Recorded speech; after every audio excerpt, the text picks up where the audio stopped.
استاد محترم اقبال سلفی صاحب، سب سے پہلا کوشچن اور امپورٹنٹ بھی شاید یہی ہے، اور اسی میں جواب آ سکتے ہیں سب چیزوں کے۔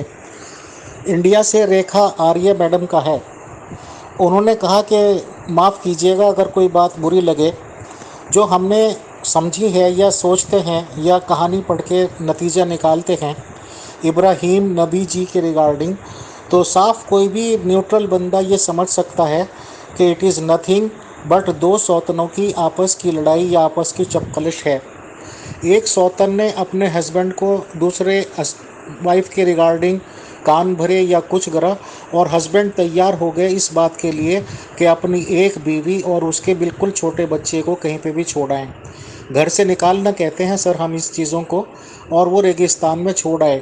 اور آپ یہ بھی بتاتے ہیں کہ اس لیڈی نے پوچھا بھی کہ یہاں کس کے بھروسے چھوڑ کے جا رہے ہو، تو انہوں نے کہہ دیا کہ اللہ کے بھروسے۔ تو اسی بچے کو چھوڑا گیا، اسی ماں کے پاس چھوڑا گیا۔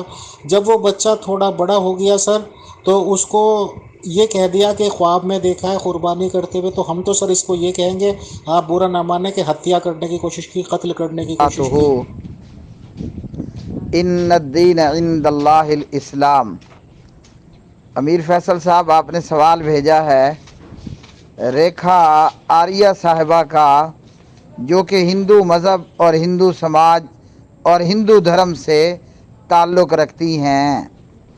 تو میڈم ریکھا آریہ صاحبہ کہتی ہیں کہ یہ دو شوکنوں کی لڑائی تھی، اور جس کے تحت جناب حضرت ابراہیم علیہ السلام نے اپنی ایک بیوی کو اور اپنے لخت جگر کو اور اپنی اکلوتی اولاد کو ایسے علاقے کے اندر جا چھوڑا کہ جہاں زندگی کا دور دور تک کوئی نام و نشان نہیں تھا۔ ریکھا آریہ میڈم کا یہ پہلا سوال یا پہلا اعتراض۔ سب سے پہلی بات تو یہ ہے کہ یہ جو میڈم ریکھا آریہ صاحبہ ہیں، ان کو چاہیے یہ یا جو بھی ایکس وائی زیڈ اعتراض کرنے والا معترض ہے، اسے چاہیے کہ آپ پہلے اسلام کی کتاب قرآن مجید فرقان حمید کا مطالعہ کر لیں اور سیرت اور تاریخ اسلام کا مطالعہ کر لیں۔ اب یہ جو میڈم ریکھا آریہ صاحبہ کا اعتراض ہے کہ دو شوکنوں کی لڑائی، تو یہ اسلام کی کتاب قرآن کریم میں کہاں لکھا ہے کہ یہ دو شوکنوں کی لڑائی تھی؟ ہمارے پیارے پیغمبر جناب حضرت ابراہیم علیہ السلام کی دو بیویاں تھیں، ایک حضرت ہاجرہ رضی اللہ تعالی عنہا اور دوسری جناب حضرت سارہ صلوات اللہ وسلام اللہ علیہا۔ حضرت ہاجرہ جناب حضرت اسماعیل علیہ السلام کی والدہ، اور حضرت سارہ جناب حضرت اسحاق علیہ السلام کی والدہ۔ تو یہ جو میڈم ریکھا آریہ صاحبہ کا اعتراض ہے کہ یہ دو شوکنوں کی لڑائی تھی، کہ جس لڑائی کے کارن حضرت ابراہیم علیہ السلام نے ام اسماعیل حضرت ہاجرہ اور اپنے لخت جگر حضرت اسماعیل کو مکہ کی وادی میں چھوڑا، جہاں زندگی کا دور دور تک نام و نشان نہیں تھا۔ تو مس ریکھا آریہ صاحبہ، یہ آپ کی اسلام کے متعلق ایک تو لا علمی ہے، اور دوسرا یہ اب آپ کی بدگمانی ہے۔ یہ بدگمانی یا برا خیال آپ کے اپنے ذہن کی پیداوار ہے۔ اسلام میں اور سیرت ابراہیم میں تو جناب حضرت ابراہیم علیہ السلام کو یہ اللہ خالق کائنات کا حکم تھا کہ آپ نے جناب حضرت اسماعیل کو اور ام اسماعیل کو مکہ نام کی اس بے آب و گیا وادی کے اندر چھوڑ کر کے آنا ہے۔ اللہ اکبر۔ اور ام اسماعیل نے پوچھا کہ آپ ہمیں کس کے سہارے چھوڑ رہے ہو؟ تو جناب حضرت ابراہیم نے بتایا میں آپ کو اللہ سبحانہ و تعالیٰ کے بھروسے چھوڑے جا رہا ہوں۔ اور سورۃ ابراہیم پارہ نمبر 13 اسلام کی بک میں ہے، ربنا انی اسکنت من ذریتی بواد غیر ذی زرع عند بیتک المحرم ربنا لیقیموا الصلاۃ فاجعل افئدۃ من الناس، آخر آیت تک۔ اور یہاں چھوڑنے کا مقصد کیا تھا؟ یہاں چھوڑنے کا مقصد یہ تھا، جو آگے لمبی تفصیل اور ڈیٹیل ہے، کہ یہاں اللہ کا گھر بیت اللہ تھا، اور وہ بیت اللہ جو زمین پر اللہ کا پہلا گھر ہے۔ اللہ یعنی خالق کائنات۔ ان اول بیت وضع للناس للذی ببکۃ مبارکا وہدی للعالمین۔ تو مس ریکھا آریہ صاحبہ، یہ دو سوکنوں کی لڑائی نہیں تھی۔ ہو سکتا ہے کہ یہ جو مس ریکھا میڈم ریکھا آریہ ہے، یہ کسی شخص کی دوسری بیوی ہو، ان کے پتی کی دو بیویاں ہوں، ایک جو ہے وہ ریکھا ہو اور دوسری جو ہے وہ دیکھا ہو، تو ان سوکنوں کی آپس میں لڑائی ہوتی رہی ہوگی، اس لیے اس نے سمجھا کہ حضرت ابراہیم کے ہاں بھی یہی معاملہ ہوا۔ اللہ اکبر۔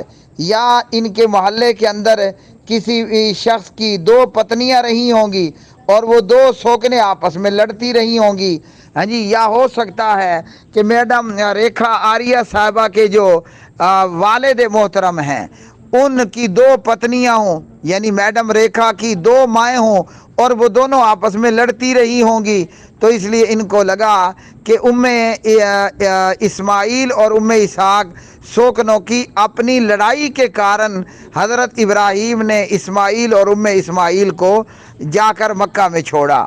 وہ لمبی تفصیل ہے، میں نہیں جانا چاہتا، شارٹ میں بتا دینا چاہتا ہوں۔ جہاں حضرت ابراہیم نے اسماعیل کو اور جناب اسماعیل کو چھوڑا، وہاں پر آگے چل کر اللہ کے گھر بیت اللہ کی تعمیر ہونی تھی، جو کہ پہلے وہاں موجود تھا۔ تو اس وجہ، اور آج الحمدللہ دنیا کی ہر نعمت وہ بیت اللہ میں اور مکہ کی وادی میں موجود ہے۔ تو حضرت اسماعیل اور ان کی والدہ کو مکہ میں چھوڑنے کا کارن یہ نہیں تھا کہ دو سوکنوں کی لڑائی کی وجہ سے ایسا ہوا، بلکہ آگے چل کر اللہ کے گھر بیت اللہ کی دوبارہ تعمیر کرنی تھی۔ اسی بچے حضرت اسماعیل نے اپنے والد ابراہیم کے ساتھ مل کر، جس کا ذکر اسلام کی بک، اسلام کی کتاب قرآن کریم میں موجود ہے۔ اور پھر یہ کہ جناب حضرت ابراہیم نے حضرت اسماعیل کو ذبح کرنا چاہا، تو ریکھا میڈم کہتی ہیں کہ یہ بھی دو سوکنوں کی لڑائی، یہ بھی ان کے اپنے دماغ کی پیداوار ہے، ایسا ہرگز نہیں ہے۔ قرآن کریم میں یہ واقعہ بھی تفصیلاً موجود ہے۔ یاد رکھ لو کہ جو پیغمبر ہوتے ہیں ان کا خواب جو ہے وہ وحی الہی ہوتا ہے۔ تو اللہ خالق کے کائنات نے اپنے پیغمبر حضرت ابراہیم کو یہ خواب میں حکم دیا کہ آپ اپنے بیٹے کو ذبح کر رہے ہو، ان کو خواب دکھایا کہ آپ اپنے بیٹے کو ذبح کر رہے ہو۔ انی ارا فی المنام انی اذبحک فانظر ماذا تری، وہ بھی اللہ کی جناب سے انعام تھا۔ اور پھر اسماعیل ذبح نہ ہوا، بلکہ جنت سے مینڈا آیا اور وہ ذبح ہوا۔ اور اب مسلمان دنیا بھر میں اپنے پیارے پیغمبر حضرت ابراہیم اور جناب محمد صلی اللہ علیہ وسلم کی سنت پر عمل کرتے ہوئے پاکستان میں غالباً 16 تاریخ بن رہی ہے، اور انڈیا میں اور آس پاس کے علاقوں میں قربانی کے جانور ذبح کریں گے۔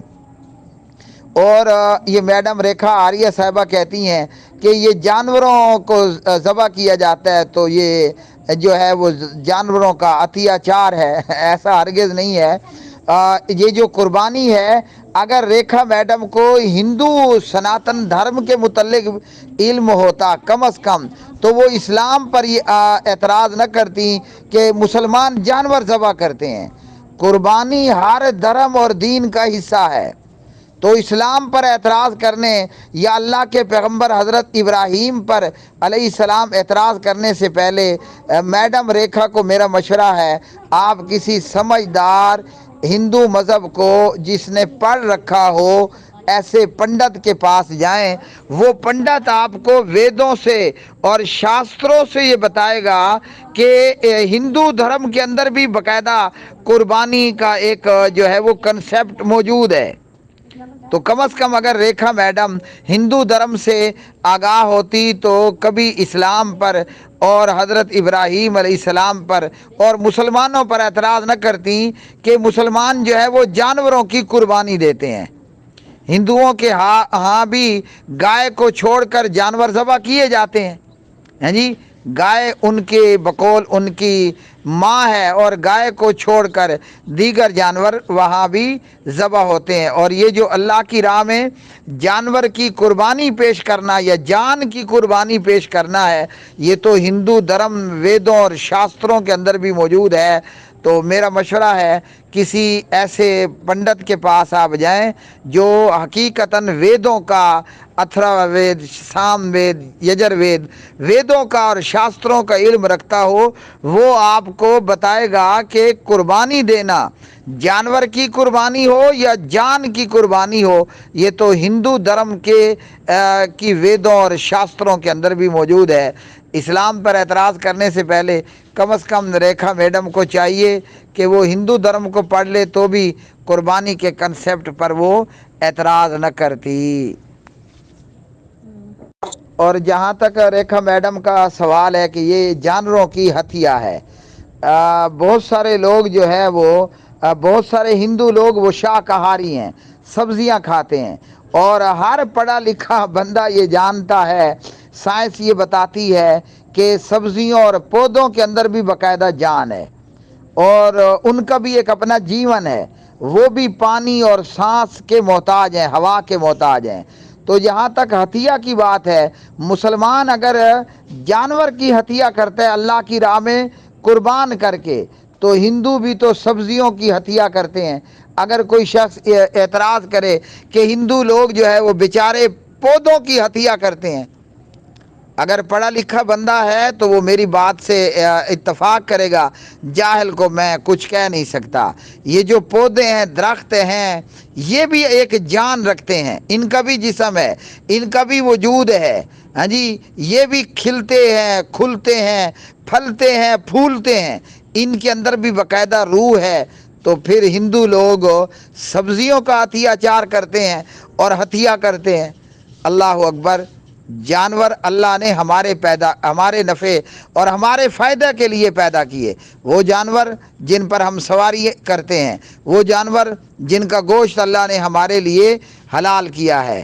ہندوؤں میں بہت سارے ہندو ہیں جنہوں نے سور فارمنگ کی ہوئی ہے اور وہ سور کھاتے ہیں۔ اسلام دین میں سور کھانا حرام ہے، تو پھر ہندو لوگ سور کی ہتھیا کرتے ہیں، ہیں جی۔ گوبھی اور پالک اور شلغم اور آلو یہ باقاعدہ ایک اپنی جان رکھتے ہیں، ان کے اندر بھی روح ہے، تو ہندو لوگ پھر سبزیوں کی ہتھیا کرتے ہیں۔ اب اگر کوئی یہ اعتراض کرے تو ہندو کہے گا کہ یہ اعتراض کرنے والا تو بے وقوف ہے اور احمق ہے۔ تو ہم بھی کہیں گے کہ مسلمان جانور ذبح کرتا ہے، کوئی اگر اس پر اعتراض کرتا ہے اور یہ کہتا ہے کہ یہ جانوروں کی ہتھیا ہے، تو میں کہوں گا کہ وہ بیچارہ کملا ہے۔